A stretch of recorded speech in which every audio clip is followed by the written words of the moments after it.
2025 yil 18 aprel kuni Qirmizi xonadon yoxud Qalbim o'grisi serialining muxlislari Mening yurtim telekanalida 49 qismni tomosha qiladilar.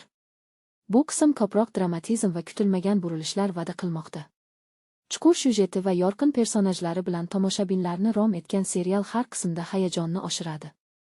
Oldingi qismlarda Marxona oila oldidagi burch va shaxsiy his-tuyg'ulari o'rtasida tanlov qildi. Uning Ki bilan ishqiy va tushunmovchiliklarga to'la munosabatlari kulminatsiyaga yetdi, onasining aralashuvi esa vaziyatni murakkablashtirdi. Anonslardan ko'rinishicha, 49 qismda qahramonlar ziddiyati yangi bosqichga chiqadi. Marxona o'z xohishlari bilan atrofdagilarning kutganlarini yarashtirishga urinadi, lekin Kiyoning 60dagi sir hamma narsani o'zgartirishi mumkin.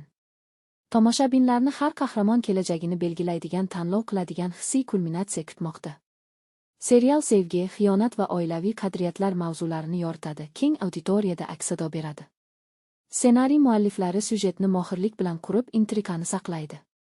Bu qismda Marxonaning ichki dunyosiga e'tibor beriladi, uning shubhalari va umidlari chuqur ko'rsatiladi. Ki yangi ko'rinishda namoyon bo'ladi, fleshbeklar uning o'tmishini ochadi, dramatizm qo'shadi.